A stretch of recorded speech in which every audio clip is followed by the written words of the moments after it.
Buenas tardes, público de Latinoamérica. Los saludamos en esta tarde desde Bogotá, Colombia. Estamos en el día de hoy en INMICOL, Instituto de Microbiología Colombiano. Y en esta tarde tenemos una invitada muy importante, pero antes de presentar a la doctora, vamos a mandar los saludos acostumbrados. Un saludo muy especial a la Universidad Nacional de Colombia, sede Bogotá y Medellín, especialmente al grupo de neurología, también al Hospital de Kennedy, que se conecta con el grupo de la doctora Angulo, al grupo de neurociencias de la Universidad de Antioquia, que en esta tarde se conecta con nosotros, al doctor Francisco Lopera, un saludo muy especial. Un saludo para la Universidad de los Andes en Bogotá, Colombia, y especialmente a la doctora Elena Groth de Restrepo, que se conecta con nosotros y quien es la directora del Laboratorio de Genética Humana. Un saludo para la Universidad del Atlántico, también para la Universidad de El Valle en Cali, Universidad de Chile, a la doctora Karin Álvarez, Universidad Austral, y por supuesto a nuestra querida Universidad de Concepción, Chile, a la Biblioteca de Medicina de la Universidad de Concepción. Gracias por este apoyo en la difusión de esta entrevista y en la promoción de este espacio académico. Gracias a todos los estudiantes que se conectan con nosotros en la tarde de hoy y a todos los profesionales de la salud o público en general. También queremos agradecer en el día de hoy a todo el apoyo que hemos recibido desde diferentes instituciones y hospitales que han manifestado que iban a estar en esta entrevista: al Instituto de Neurología en Lima, Perú, al Instituto de Genética en México, Ciudad de México, y por supuesto a la Universidad de Sao Paulo en Brasil, que se conecta en esta tarde. Un saludo muy especial. Gracias por el apoyo desde Brasil también. Por supuesto, al laboratorio de Adrián en Buenos Aires, Argentina, a la UBA, un saludo muy especial a todo el grupo de bioinformática de la Universidad de Buenos Aires.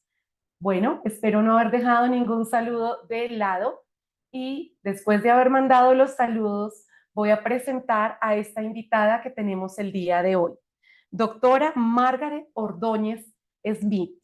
Gracias, doctora, por aceptar esta invitación.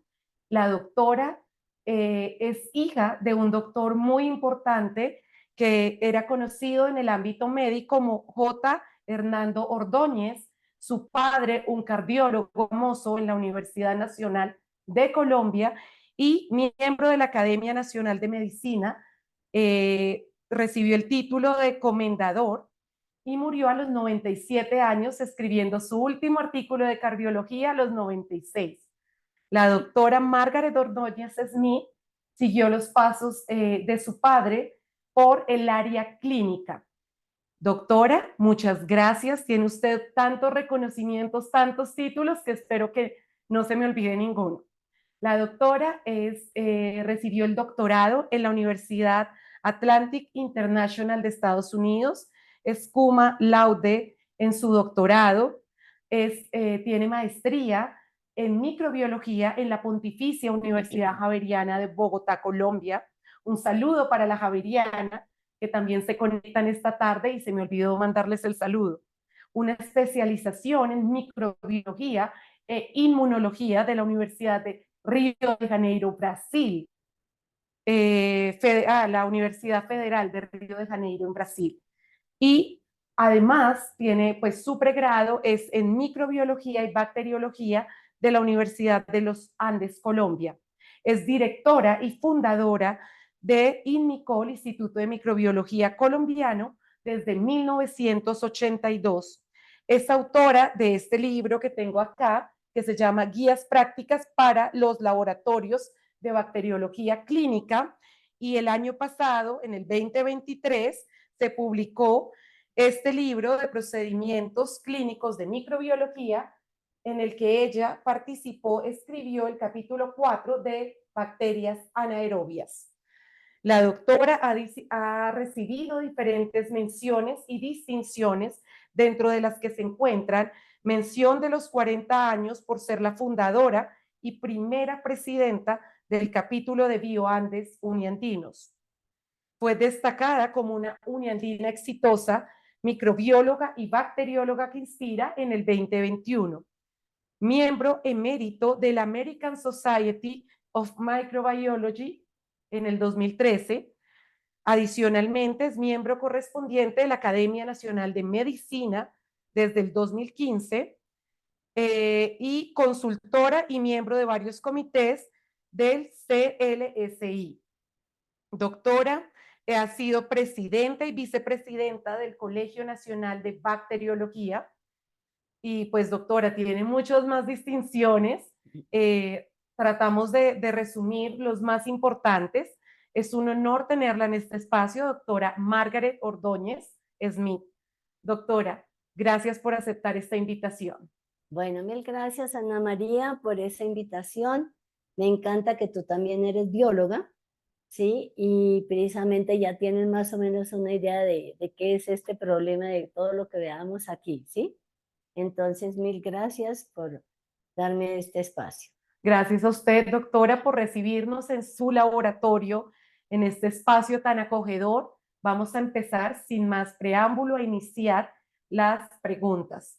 Esta entrevista estará dividida en dos partes. En un principio haremos preguntas desde acá y posteriormente daremos paso al público. Doctora, ¿cuál es el porcentaje de la población que sufre de síndrome de colon irritable? Bueno, nosotros hemos analizado y en Estados Unidos del 14 al 15% hay esa incidencia. Yo le llamo el sticker de síndrome de colon irritable. Entonces usted puede irse a su casa porque ya tiene ese síndrome. ¿Listo? En Colombia encontré unos trabajos que hay hasta el 20%, algunos decían hasta el 25%. ¿Por qué yo veo la diferencia? Tal vez porque nosotros aquí en Colombia estamos en el trópico, tenemos más problemas de etiologías, de parásitos, de bacterias, y eso es que lo que vamos a hablar ahorita de lo que hemos encontrado aquí en Imicol. Bueno, doctora, y ya que nos hizo esta introducción y hablamos de un 20%, ¿cierto? 20-25% de incidencia, ¿qué es el síndrome de colon irritable para el público que se conecta con nosotros y no pertenece al área clínica? Bueno, la palabra síndrome es un conjunto, es una agrupación de síntomas, porque no es una enfermedad. Entonces, cuando a usted le dicen, usted tiene el síndrome de colon irritable, es simplemente una cantidad de síntomas. ¿Cuáles son los síntomas más frecuentes?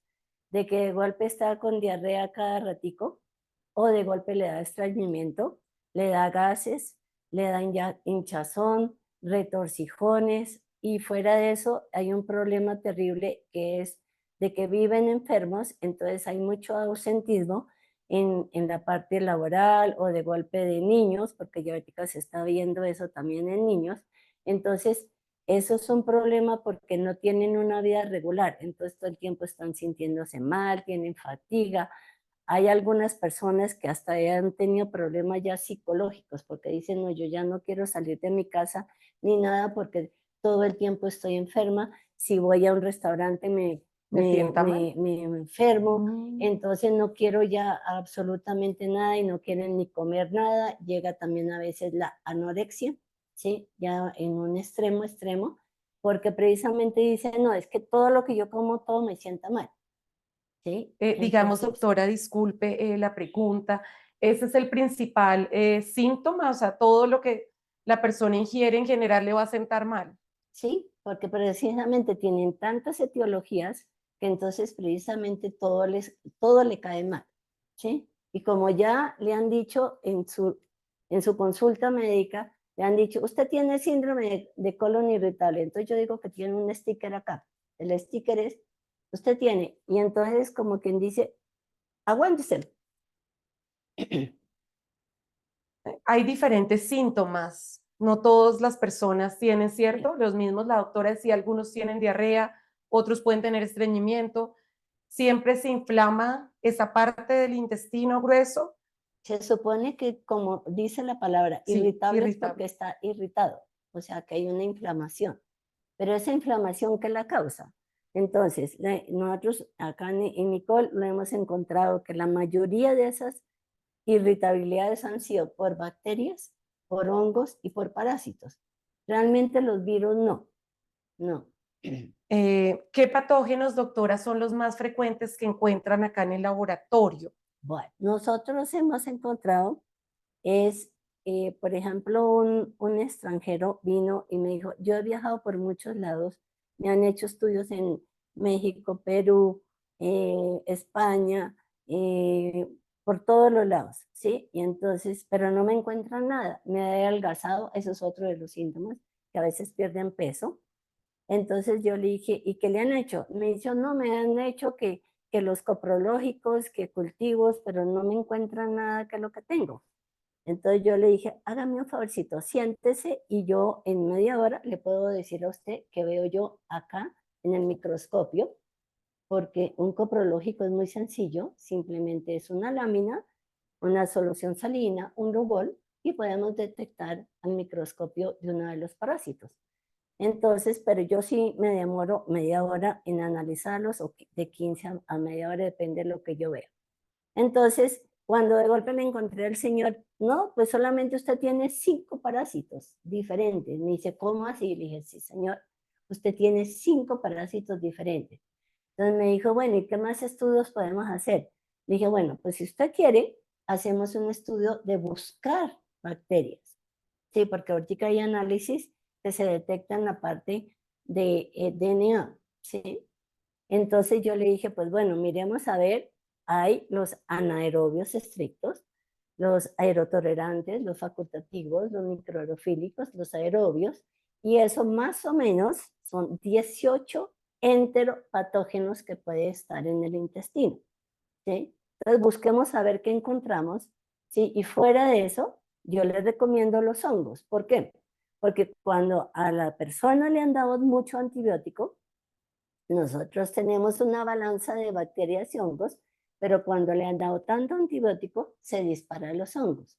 No solamente es el Clostridium difícil que ahorita se llama Clostridoide, sino precisamente también los hongos. Entonces busquémosle todo y a ese señor le encontramos 2 bacterias diferentes, le encontramos hongos y a Dios gracias, ya ahorita, igual que los antibiogramas, hacemos el estudio de qué bacteria o con qué antibiótico matamos la bacteria, también podemos hacer es con qué antimicótico, o sea, contra hongo, podemos hacer.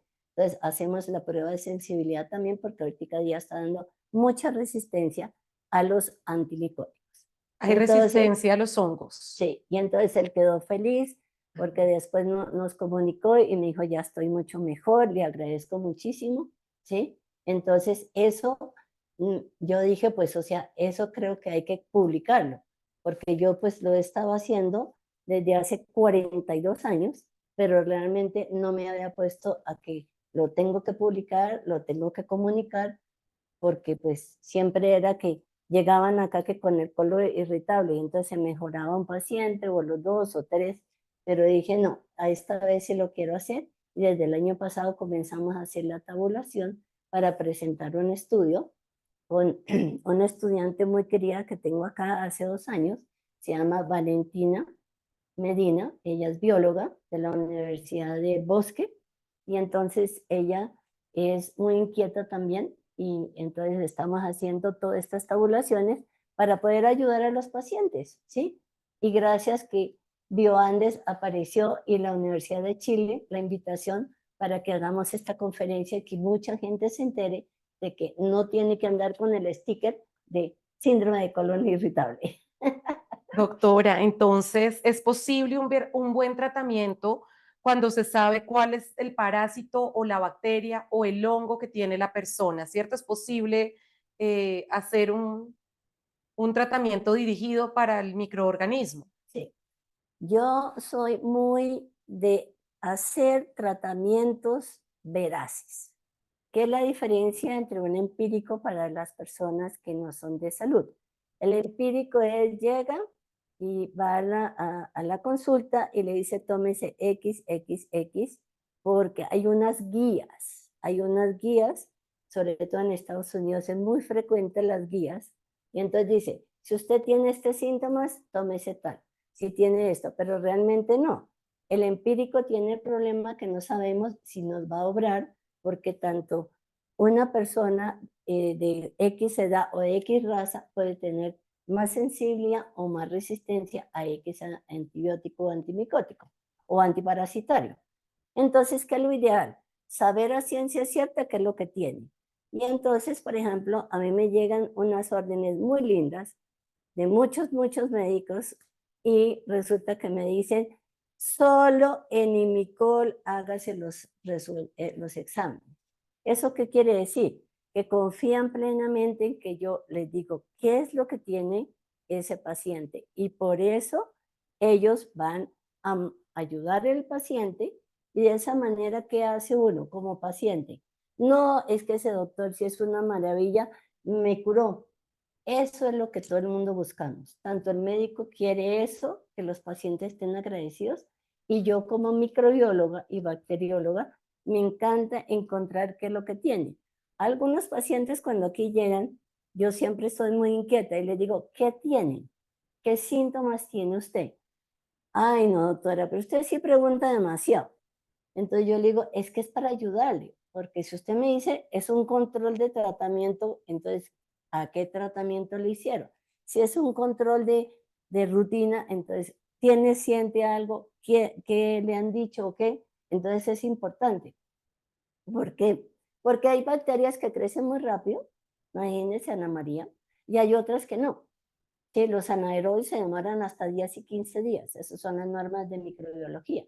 ¿Sí? Entonces, no podemos comenzar a descartar cajas de Petri, como en muchos laboratorios yo he visto, porque yo era asesora cuando estaba trabajando en Quimirel, y yo viajé por todo el país, y entonces me decían, no, a las 24 horas si no ha crecido, ya, bótelo, ¿sí? Y entonces ya lo descartaba. Yo no. Si la persona tiene síntomas, yo espero cuánto tiempo es, y entonces les busco, les encuentro, si yo por alguna razón hay un hongo, lo mismo, y a veces no hay un hongo, hay dos y he tenido hasta 3 hongos diferentes en un solo paciente. Imagínense eso. Entonces, eso es lo ideal, que precisamente encontremos qué etiología es para que se mejore y además quieran más a su médico, ¿sí? Y quieran más a un laboratorio. Doctora, y ya que nos está hablando de eso, quisiera saber cuál es el porcentaje de mejoría de los pacientes que ustedes tratan acá en el laboratorio. ¿Qué porcentaje tienen? eh, ¿O ¿Tienen qué algún? más he encontrado? Sí, ¿qué han Pues encontrado? sí, nosotros hicimos 2 encuestas. Una encuesta para el paciente y decirle, bueno, ¿qué ha mejorado usted? ¿En qué han encontrado o qué? Entonces, muchos no contestaron porque a uno le da pereza hacer encuestas, ¿sí? Pero los que contestaron, sacamos un porcentaje muy interesante que el paciente decía 70.5% he mejorado, ¿sí? Y eso para mí, cuando yo vi eso, dije, no, qué chévere, ahora sí que tengo que publicar. ¿Listo? Y también yo me puse a hacer encuestas a los médicos y entonces me dicen algunos, me dicen, no, la mayoría y otros me han dicho 100% y por eso, Margaret, es que yo les pido que solo vaya. Y por eso hay pacientes como esta semana, me llegaron de Panamá, me llegaron de Medellín, solamente vienen y se van hasta el mismo día, porque de Panamá y Medellín eso, hay vuelos ahora a todo dar, entonces vienen, toman la muestra y se van. Imagínate esa dicha. Y Doctora, ¿dónde entonces, van a publicar este trabajo? Lo que están investigando acá, ¿dónde lo van a llevar? estamos pensando es presentarlo en Estados Unidos y si no también acá, ya en la academia me han dicho, porque yo pertenezco al comité de biblioteca, Entonces el doctor me dijo, bueno, Margarita, ¿no vas a publicar? Entonces yo le dije, bueno, espere un momentico, doctor, porque estoy esperando una respuesta y a ver, porque hay que difundirlo, ¿sí? Porque a mí me parece terrible que solamente quede para mí o para los médicos que me mandan, pero nada más. Yo pienso que esto tiene que ser, como ahorita lo estás haciendo, totalmente internacional, la información para que podamos todos generar. Una red Entonces, de apoyo. sí, Doctora, ¿cómo se puede prevenir el colon irritable? ¿Qué pueden hacer las personas? bueno, cuando una persona tiene este sticker de colon irritable, yo le sugiero, mire, entonces, yo le he encontrado esto, sí, pero cada vez, y yo les digo también a los médicos, es una vez que ya medio sientan algún síntoma, vuelvan otra vez con otra muestra. ¿Por qué? Porque si no hacen el seguimiento, entonces lo que va a pasar es que no otra vez vienen a la crisis. Yo lo comparo con el carro. Si uno tiene una llanta un poquito desinflada, pues, y no le hace nada, pues llega un momento que se vara uno y uno de mujer es terrible que uno se llegue a varar por una llanta totalmente en el piso, ¿sí? Entonces, y aquí más, en Colombia, entonces terrible porque si es en la noche el peligro que algo le pase a uno. Entonces, lo ideal es que si medio siente uno algo, pues es inflar la llanta y de una vez uno puede volver a andar. Entonces lo mismo pasa en la parte intestinal. Si algo le está molestando, hágase un control. Entonces, si mi problema fue parásitos, pues un coprológico. Si mi problema fue bacterias, pues un coprocultivo. Si mi problema fue de hongos, pues hacerme un cultivo de hongos o micótico, ¿sí? Entonces, eso es lo que yo digo para prevenir. Además de eso, yo les recomiendo a los que siempre me dicen que tienen colon irritable, es lavarse las manos muy bien. Por ejemplo, en Israel, uno que hace cuando va a, a una cosa de cafetería es, primero es paga, después se lava las manos y después coge el alimento. No como hacemos aquí o cuando uno va a cualquier otra ciudad, es coja esto y pague, entonces uno la plata o la tarjeta, que eso ya parece, eso es un cultivo de bacterias y de todo. Entonces, eso es lo que hay que hacer, ¿sí? Lavarse las manos, no comer nada, nada crudo. Y ahorita hay una modalidad que les encanta, no digo el plato porque de golpe puedo molestar a algunas personas, pero el plato que está de moda crudo, pues es terrible porque precisamente hay injerencia de muchos parásitos.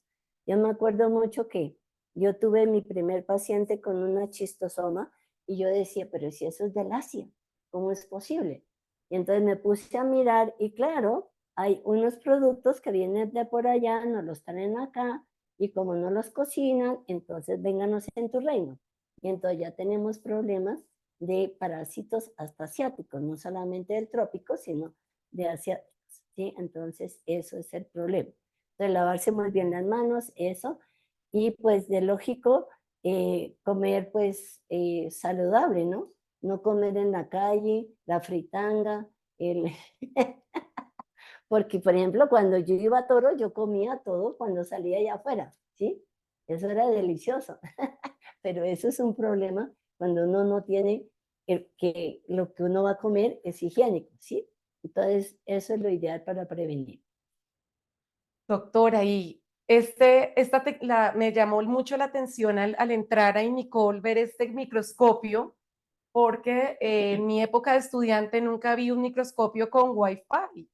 ¿Podría, disculpe, antes de darle paso al público, explicarme cómo funciona este microscopio con Wi-Fi? ¿Qué tecnología tiene este microscopio?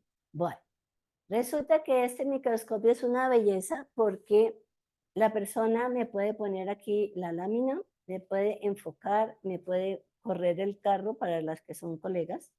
Entonces, y precisamente yo en el celular donde esté, en China, Japón, Europa, donde yo quiera, entonces lo veo en vivo. Entonces es muy cómodo porque no hay necesidad. Y fuera de eso ahorita, acá yo ya les enseñé a todas cómo tomar fotos, porque gracias a, a una hija que fue a hacerse unos exámenes en Bonga, entonces me enseñó cómo tomar fotos del microscopio, entonces también ahorita la tecnología con eso, entonces yo siempre estoy conectada, así no esté aquí en Bogotá, no esté en vivo, siempre estoy haciendo eso, ¿sí? Entonces eso es muy importante. Y lo otro que se me olvidó decirte es cómo decimos que deben traer las muestras, ¿sí? La parte de traer las muestras es muy, muy importante. Entonces, ¿por qué? Porque yo estaba en una de las reuniones del Colegio de Bacteriólogos y entonces dije, oiga, ¿y por qué no están subiendo las tarifas de los urocultivos? Y un colega me contestó, no, Margaret, porque es que eso siempre da negativo. Dije, ve qué curioso, porque en el mío siempre es positivo, ¿sí? Y yo aquí doy el 0,2% de cultivos negativos. En orina, para el público que no sabe Sí, en orina, sí. la No, y muestra. también en materia fecal, Ah, en también. todo, porque yo saqué un estándar Ah, de lo que he presentado. Entonces yo dije, ¿y eso por qué? Entonces, claro, llegué a la conclusión de que precisamente las muestras, la parte preanalítica, enseñarle a las personas cómo deben traer la muestra de orina, la muestra de materia fecal o la que le pida el doctor, ¿sí? Es precisamente que sea inmediato y lo más rápido posible, y fuera de eso, hacerlo en forma de canguro. Cuando las auxiliares mías explican canguro, entonces dicen, ¿cómo así que en canguro? Sí, ponerlo en el bolsillo, ponerlo en el pantalón o ponerlo en algún lado. ¿Por qué? Porque se mantienen los microorganismos, parásitos, bacterias y hongos a la temperatura corporal. Y después me llamó un médico de Cali y me dice, doctora, ¿y yo cómo voy a hacer? Usted vive en Bogotá y yo vivo en Cali, ¿y ahora qué hago? Entonces le dije, espérese un momentico, y me puse a hacer otros estudios, y entonces me puse a inventar un medio de transporte, ¿sí? Que precisamente ese medio de transporte ya tiene autoría, ya ese se va a presentar a Estados Unidos en Chicago, ahora en julio, y resulta que ese medio de transporte me sirve para tener tres cosas: bacterias, hongos y parásitos. Y entonces yo me puse a estudiar los medios de transporte que existen ahorita y resulta que hay muchísimos, pero entonces unos dicen que congelación, otros dicen que no sé qué. Eso es complicadísimo el transporte. El mío no, porque es ambiente y las primeras 2 horas hay que hacerle la fase LAC a las bacterias y ya después se puede mandar común y corriente en el avión y no hay ningún problema, ¿sí? Y por casualidades de la vida, un señor escribió calle 73, perdón, carrera 73 en vez de calle 73. Entonces estuvieron bailando aquí la muestra por Bogotá y resulta que llegó a la mes y perfecto, estaba perfecto todo. Le encontré parásitos, le encontré bacterias y le encontré hongos, imagínense eso. Entonces quedé muy contenta porque es un medio de cultivo y yo todo lo digo Moss, ¿sí? Margaret Ordóñez Smith, ese es el nombre del medio de cultivo. ese es el medio de cultivo que van a presentar a Chicago Sí, a en mitad de julio, año, en en julio. julio. Gracias por compartir eso, doctora. No sabía que se podía hacer a temperatura ambiente de esa manera. Es muy importante Sí. porque sí, a veces hay confusión en los transportes, en cómo tomar la muestra. Todas esas cosas son variables que pueden alterar un resultado. Y, Gracias. y la parte preanalítica, yo siempre digo que la parte más importante. ¿Cuál es la parte preanalítica? La parte preanalítica, para los que no saben, es la parte inicial. O sea, pre es antes del análisis. Entonces, si el paciente me trae a mí una muestra que la recogió hace un mes, pues yo no voy a encontrar nada. Si me la puso en la nevera, como en muchos sitios dicen que póngala en la nevera, pues tampoco, porque las pobres son unicelulares y se mueren de frío. ¿Sí? Es como meter a un bebé en una nevera y esperar a ver qué pasa, ¿sí? Entonces, pues eso no es. Entonces, mil Importante. gracias. No, doctora, muchísimas gracias. Vamos entonces a dar inicio a las preguntas del público en este momento.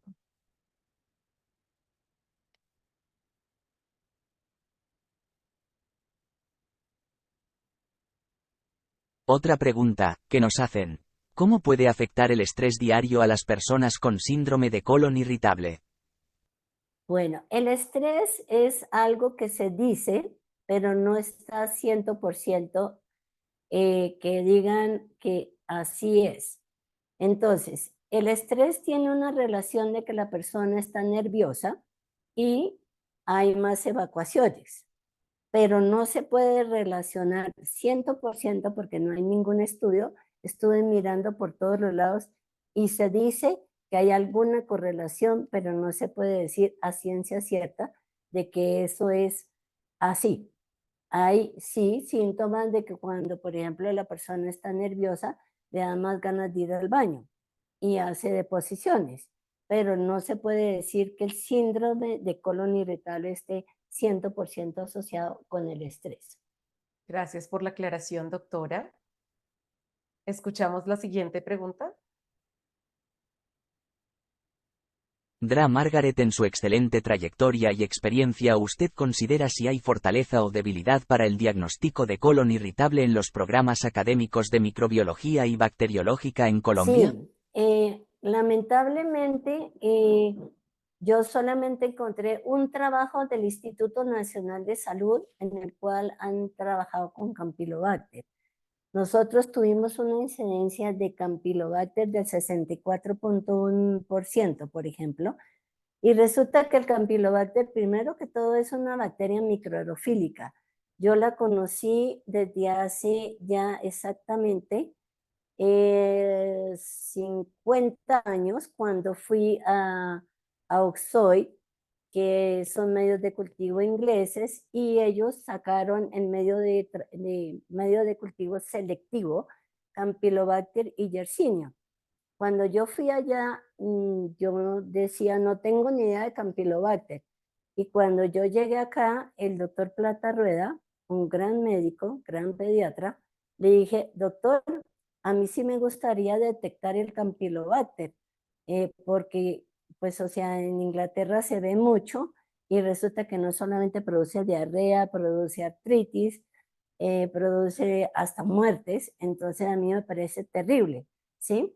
Y lo más de lindo, él comenzó a dejarme ir allá al hospital, Lorencita Villegas, y comenzamos a traer muestras y lo publicamos y el doctor Juan Mendoza Vega lo publicó en Tribuna Médica a nivel latinoamericano e iberoamericano el trabajo del Campylobacter, porque dijo, hay que hacerlo conocer que el Campylobacter jejuni es muy, muy importante y que hay que saberlo manejar. Ese no crece ni en un medio de McConkey, no crece nada, sino precisamente el paciente debe traer la muestra con máximo 1 hora de recolección de esa muestra y la debe traer a temperatura corporal, o si no también lo ideal es que la tomen aquí mismo en el laboratorio.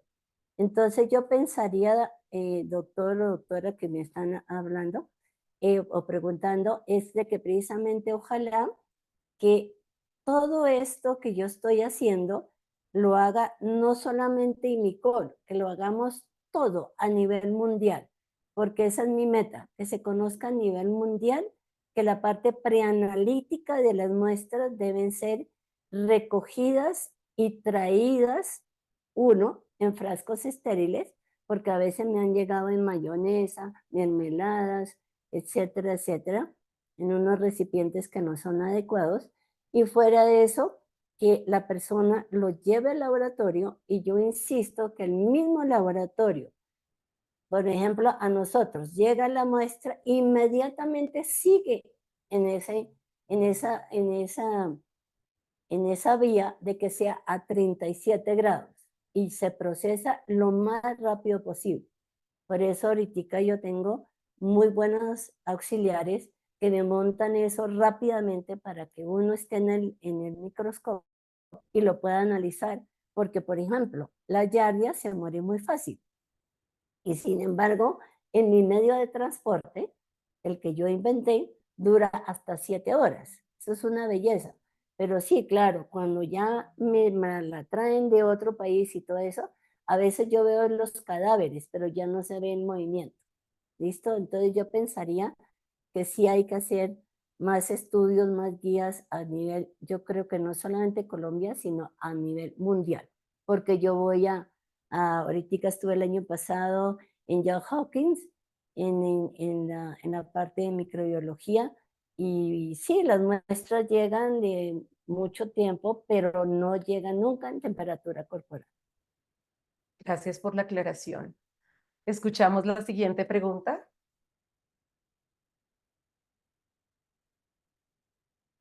Nos preguntan, conectado con lo del estrés, ¿hay alguna relación entre estrés y presencia de parásitos, hongos u otros microorganismos en el Que yo tracto sepa, digestivo? no. Yo soy microbióloga y nunca estudio la parte del estrés porque el paciente, acá, cuando yo le digo síntomas, nunca me ha dicho que tiene síntomas de estrés. Sería mejor esa pregunta hacérselo a un gastroenterólogo.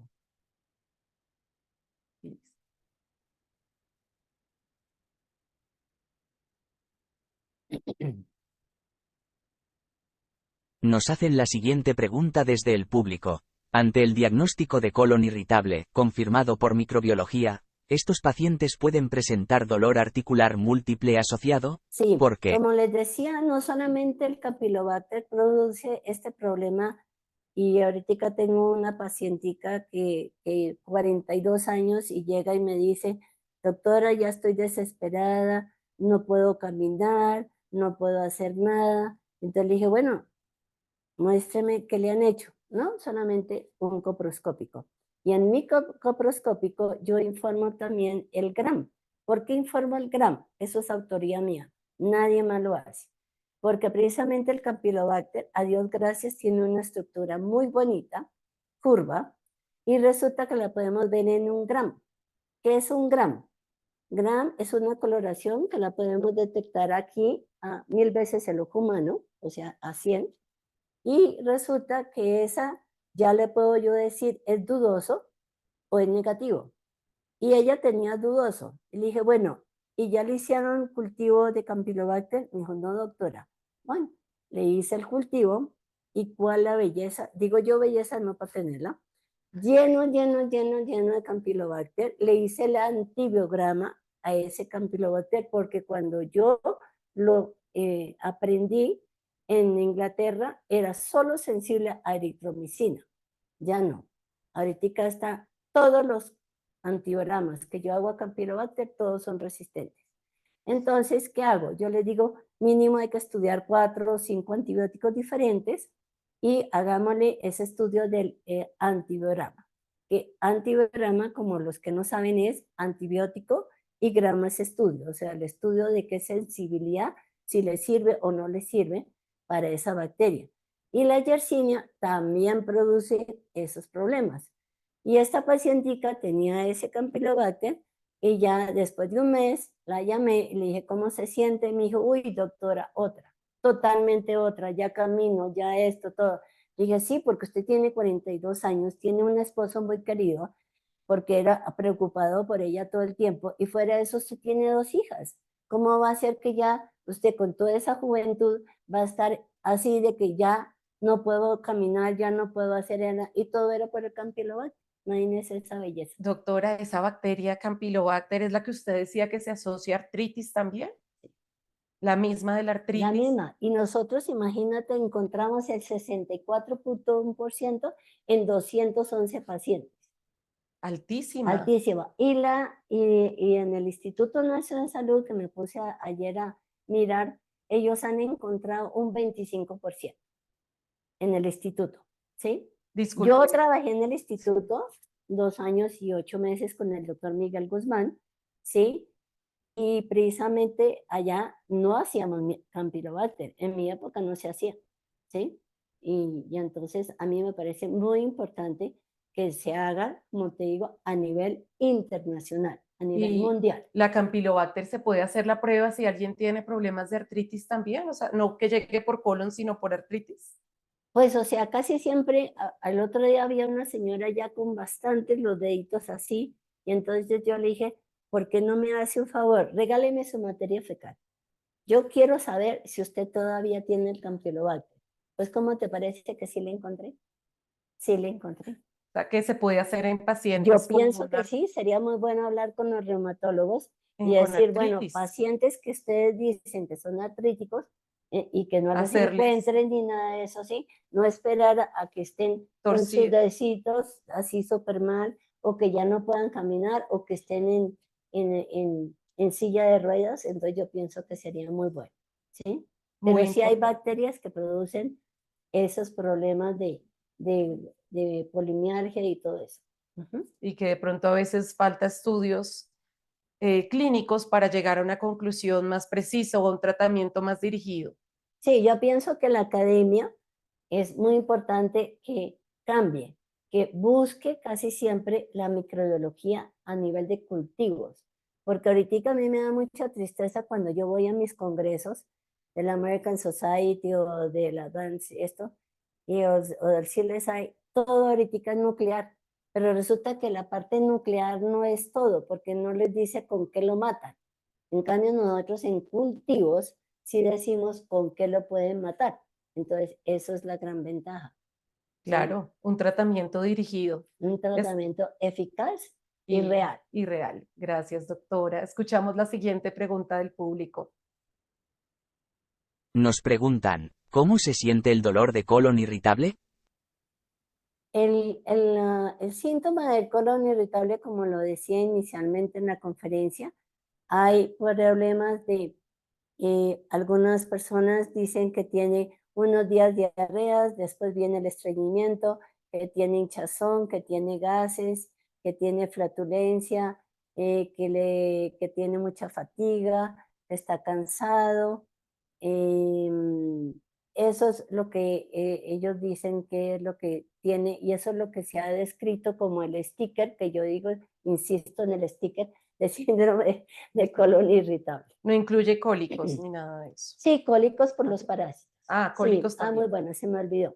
Cólicos, No, sí, señora. pregunto, no sé. Sí, no, sí está bien, se me ha Gracias, olvidado. Nos Sí. preguntan, ¿el dulce puede ser un... Nos preguntan, ¿el dulce puede ser un factor altamente incidente para colon irritable? Pues, o sea, se dice que el dulce fermenta muchas cosas. Y entonces yo he visto que las personas que comen mucho dulce producen muchos gases, igual que los que precisamente comen leche. Dicen, no, es que yo no puedo con la leche porque eso me pone malísima. Yo siempre comía de chiquita leche, pero yo ahorita ya no, que la leche ya eso no, que sí sé cuándo. Y resulta que yo he tenido la asociación de que cuando hay amibas y cuando hay bacterias, sobre todo fermentadoras, ¿sí? Que producen gas, como por ejemplo la Klebsiella. La Klebsiella pneumoniae es una cosa impresionante.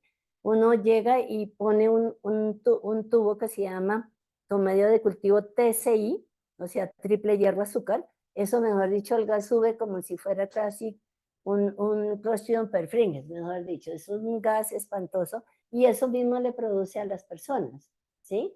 Y a veces aquí hemos tenido explosiones.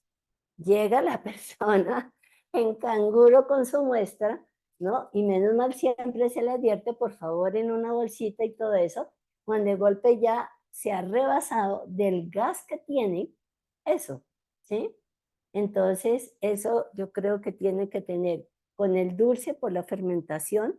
Además, también ya se dice que el dulce es un cultivo para todo lo que es de cáncer y los problemas que tenemos ya de diabetes conocidos. Entonces, yo pensaría que sí hay que mermarle Al o dulce. cuando tiene esos síntomas, ir al laboratorio. Hombre, mire a ver si Primero. hay o no hay, ¿sí? Entonces, yo creo que sí sería importante.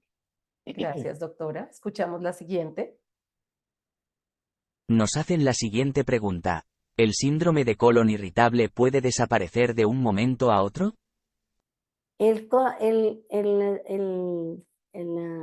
la parte clínica de un momento a otro no. esos, los que yo he tenido con colon irritable, como tienen tantas etiologías, me acuerdo tanto de un anestesiólogo que vino acá y me dijo, vengo solamente acá porque me mandó el doctor tal y vengo a esto porque yo soy anestesiólogo y usted entenderá que para mí es muy difícil ser anestesiólogo y no ir al baño cada ratico. Terrible, sí, porque puede ser que hay otros médicos que son ya de consulta y pueden decir, permítame un momentico y salen y ir a otro. Pero el anestesiólogo no, tiene que estar ahí en el cañón, como yo digo, ¿sí? Entonces, a mí me parece que sí es muy importante de que esos colon casi siempre ha habido, o por lo menos en la encuesta que nosotros hicimos, se lo hicimos después de 2 meses, y resulta que nos dieron el 70.5%. Pero muchos de esos pacientes ya llevaban, por ejemplo, había uno de 20 años con ese sticker, otros de 2, de 5 años, de 1 año. Entonces, a mí me parece que sí es muy importante. No es que es como decir la prueba de embarazo, hoy la hago y de una vez ya sé. No, hay que esperar 9 meses para ver el bebé.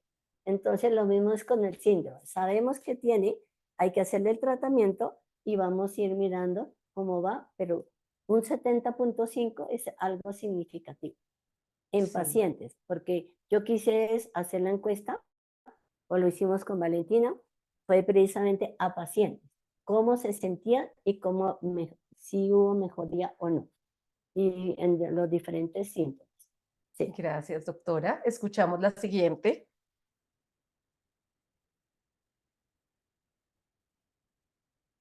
Nos hacen esta interesante pregunta. ¿El consumo de picantes irrita el colon? Pues yo pienso que no. ¿Por qué?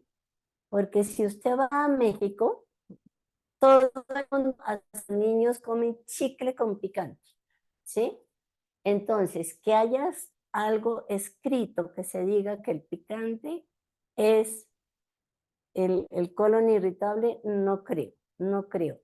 Y además tengo un familiar que le encanta el picante porque vivió muchos años en México y, y estaba maluco y ya llegó a un momento que tuvo hasta cáncer de colon, ¿sí? Pero yo pienso que no, no hay con el colon, Suficiente evidencia. no, No no, hay que yo evidencia. sepa no, No. que yo sepa no. Escuchamos. Listo. La siguiente.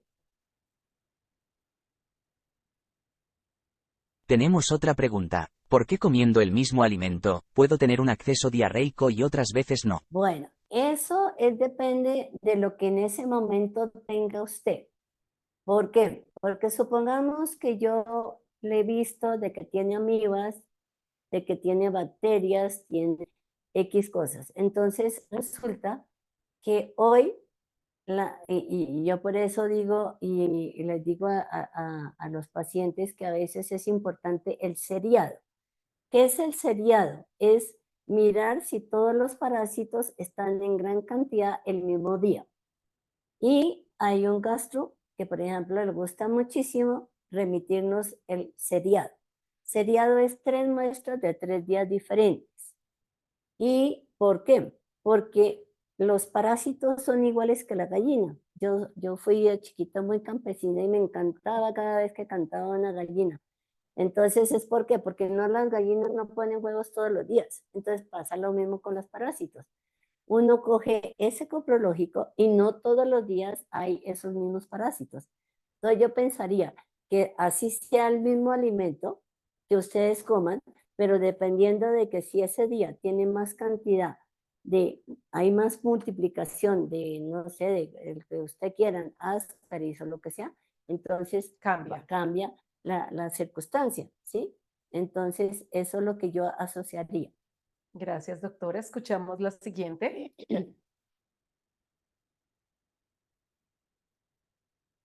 Nos preguntan, ¿el colon inflamado es peligroso? Pues puede ser y es peligroso. ¿Por qué peligroso? Peligroso en lo que sea agudo o no agudo. Porque que sea solamente inflamado, no. Hay a veces, como a veces dicen, no, es que ya tengo una barriga de 9 meses, ¿sí? Entonces eso, pero si ya esa inflamación es tan exagerada, ya puede haber fisuras y ya puede haber problemas y casi siempre eso es un indicio de que ya no hay sino nada menos que un cáncer de colon. Entonces, esos avisos luminosos son importantes, pero que sea de que se le va a reventar, no, pero yo nunca he escuchado que alguien se reviente así, y listo, ¿sí? Y se muera, ¿sí? Pero sí ya es un indicio de que hay que tenerlo en Revisar. cuenta, sí.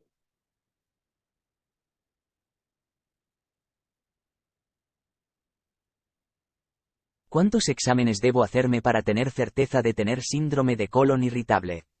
¿Es necesaria la colonoscopia? Bueno, yo siempre digo que es mejor entrar a mirar etiologías. ¿Por qué? Porque nosotros aquí hacemos un examen que se llama coproscópico funcional. Ese coproscópico funcional lo bautizó un médico muy querido por mí. Y resulta que en esos 14 exámenes está los que son para bacterias, para hongos, para parásitos. Entonces, iniciar con ese. Si por alguna razón no se encontró nada, nada, aunque nosotros en ni un solo caso, hemos tenido pacientes de colon irritable con cero etiologías, siempre hemos encontrado algo, o ya bien sea solo parásitos, o parásitos y bacterias, o los tres, sí, eso es muy importante, ¿vale? Entonces yo pensaría que es mejor, pues, Ese examen son 14 microorganismos que se sí, que se estudie. al tiempo. Todo, con parásitos, bacterias y Y hongos, hongos. todo. Y ya después, entonces, si no encontrase nada, o ya está bien, pues yo digo la colondoscopia, ¿sí? Porque por la colondoscopia sí es muy importante ya cuando hay cáncer o cosas así, eso sí, pero yo iniciaría primero eso y no primero colondoscopia y después mis exámenes de laboratorio, ¿sí? Al revés. Además que no tienen tanto riesgo, ¿sí? Lamentablemente yo he tenido pacientes que se les ha complicado con la colondoscopia.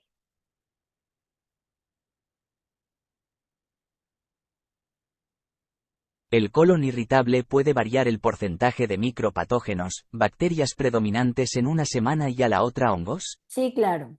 A veces, precisamente las bacterias pueden aumentar en X momento y ya después, por ejemplo, si se le ha hecho un tratamiento al paciente con antibióticos, se le va a disparar los hongos, ¿sí? Y así tuve ahorita el caso de una paciente que se le encontró una Klebsiella pneumonia, le dieron 3 antibióticos y se le disparó totalmente el hongo, ¿sí? Entonces, y solamente tenía muy poquito hongo cuando ella vino del extranjero, y entonces yo pienso que es muy importante de hacer los tratamientos, que primero sea parásitos, luego bacterias y luego los hongos, para que precisamente se vayan eliminando.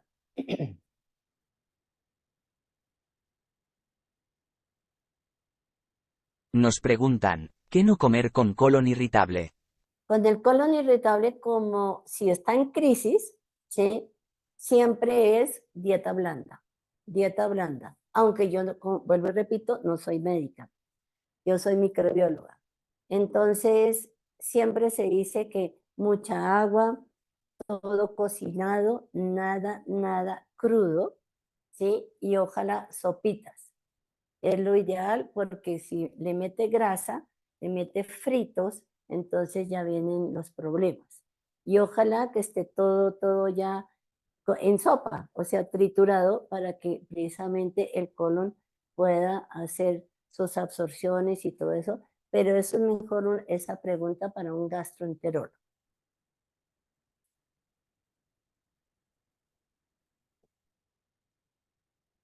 Nos preguntan, ¿para el que sufre de colon irritable es recomendable consumir alimentos básicos o ácidos? Pues, o sea, viene la misma pregunta, ¿sí? Eso es más como para los gastroenterólogos, porque la verdad es que uno dice, ojalá, pues pienso yo, no sé, porque como soy microbióloga, no sé de los alimentos, no me meto en la parte alimenticia con los pacientes, yo me meto es con los análisis aquí al laboratorio, pero yo pensaría que sí es mejor todo lo que es neutro, ¿sí? Pensaría que la comida que ojalá fuera neutra y no ponerse a comerse uno una naranja o cosas así. Por eso siempre se dice que cuando uno está con el colon irritado, entonces es pera, guayaba, sopas, ¿sí? Nada de limón, nada ácido, ¿sí? Para tener eso, pero lo mismo, la pregunta sería para un gastro.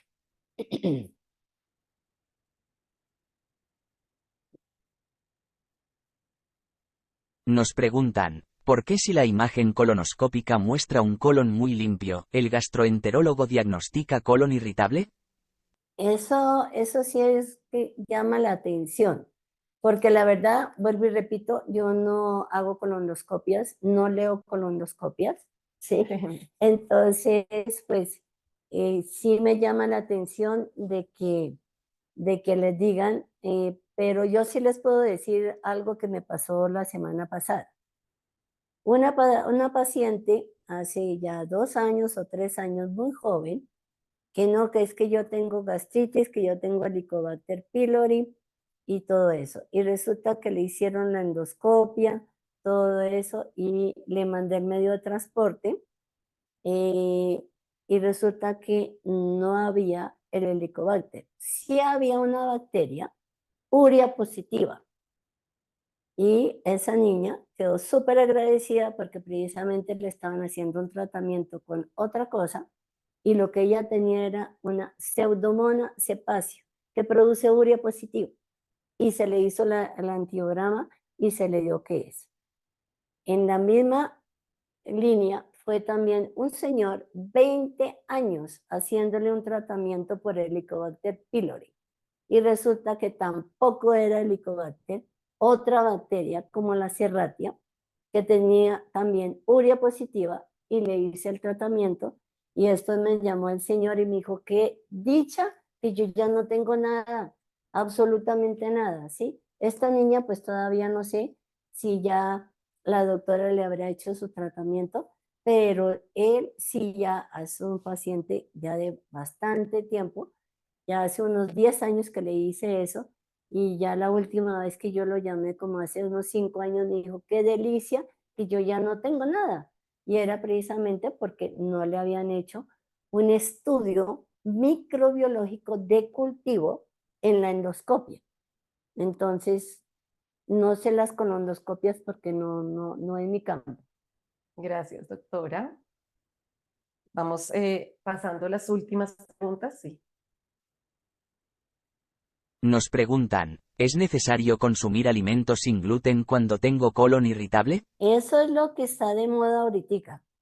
Se dice que para el colon irritable lo ideal es sin gluten, pero tocaría preguntarle a una persona encargada de la parte de nutrición.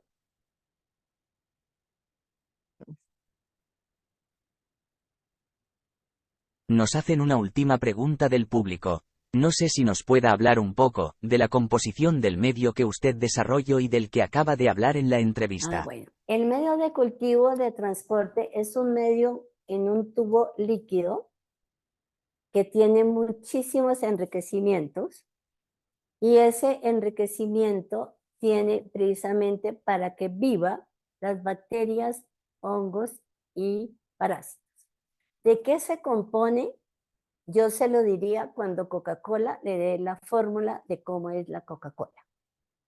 Entonces, eso es una autoría mía, pero lo bonito de este medio es que ya encontré ese medio que me puede durar hasta un mes, como pasó con este señor. Otra señora fue una semana, porque yo siempre le digo al paciente, tome la muestra, mándela para que llegue el día siguiente. O a veces de Argentina me han mandado y demoraron 2 días, ¿sí? Pero eso es lo ideal. Y ese medio Cuando lo tienen en su casa, yo les digo, cojan y yo les mando un palito o un escobillón sin algodón, sin un aplicador estéril, para que precisamente del recipiente de donde hayan tomado la muestra, lo coloquen, pero solamente el tamaño de 2 frijolitos de rojos. Lo ponen en el caldo, ese caldo entonces se pone acá, se pone contra el cuerpo para que precisamente haga la fase las bacterias y lo lleven. Entonces eso es muy bueno porque ese medio de transporte ha ayudado a muchos pacientes fuera de Bogotá, más fuera de Colombia. Entonces, y no solamente para materia fecal. Ha servido para, por ejemplo, ahorita yo estuve en Houston, donde mi hija ya estaba con un problema el ojito, y entonces resulta que le tomé de la muestra del ojo, le hice, me lo traje todo el camino desde Houston acá, y resulta que aquí ya le pude hacer el antiograma del problema de la conjuntivitis. Eso es una bendición. Y entonces yo he recibido muestras de uñas, de vagina, de orina, de donde quiera, de heridas, de problemas abdominales. Entonces no solamente sirve para materia fecal, sino sirve para todo lo que uno quiera. Entonces, pero haciéndole el enriquecimiento es con la temperatura corporal. Y como todos andamos con esa incubadora, es fabulosa porque esa incubadora no hay necesidad ni ir a Carulla, ni a Locatel, ni a ningún sitio a comprarla, porque la tenemos. Es solamente colocar el tubito aquí en el bolsillo o en el pantalón o en una media, en donde ustedes quieran, lo pueden tener. Entonces eso ha sido para mí algo increíble y pues bueno, ojalá que en Estados Unidos, porque fue chistoso el año pasado, cuando yo estuve en el American Society Meeting, entonces resulta que allá hicimos un workshop y entonces se simuló de hacer medios de transporte. Dije, ve, qué casualidad. Y resulta que ahí comenzaron entonces que cómo lo diseñaban, que si le mandaban de una vez el tubo con el hielo, o si cómo lo ponían o cómo lo hacían, que eso tenía que estar en refrigeración. No, yo siempre digo todo lo contrario. Mis muestras nunca en nevera, porque se mueren de frío. ¿Listo? Todo lo contrario. La muestra tiene que ser en temperatura corporal. Y es muy sencillo porque todos tenemos esa temperatura. ¿Listo? Nos llega una última pregunta adicional. ¿Cómo una bacteria, hongo o parásito puede hacer que el colon se inflame? ¿Por qué? Porque precisamente son enteropatógenos, ¿sí? Y como dice la palabra, son precisamente que la bacteria, por ejemplo, fermenta y hace y produce gases, entonces eso lo hace. Los hongos también, ellos siempre viven en gemación, se viven multiplicando y por eso produce toda esa inflamación y molestia en el intestino. Entonces hay algunas personas que le producen muchos gases, hinchazones o cólicos, a veces hasta cólicos, aunque los parásitos también producen todo eso, ¿sí? Y a veces se ve sangre en la materia fecal, porque está tan hinchado y tan inflamado que ya le produce, y no es un hemorroides, son causados por todos estos microorganismos. Doctora, muchísimas gracias por este espacio que nos regaló el día de hoy en INMICOL. Para quienes quieran consultar la página del Instituto de Microbiología Colombiano, está en internet, por si quieren contactarse o necesitan algo, Claro. está la página. Le agradecemos muchísimo su tiempo, doctora, de parte de la Liga de la Ciencia ONG Chile, Universidad de Concepción y la Biblioteca de Medicina. Gracias por este espacio tan valioso, por sacar tiempo pues de su trabajo, sacó tiempo, 1 hora el día de hoy para, atender, pues para recibirnos acá, perdón, en el laboratorio. Muchísimas gracias a todo el público de Latinoamérica que se conectó en esta tarde de hoy. Un saludo muy especial y damos por finalizada esta entrevista desde Bogotá, Colombia. Gracias.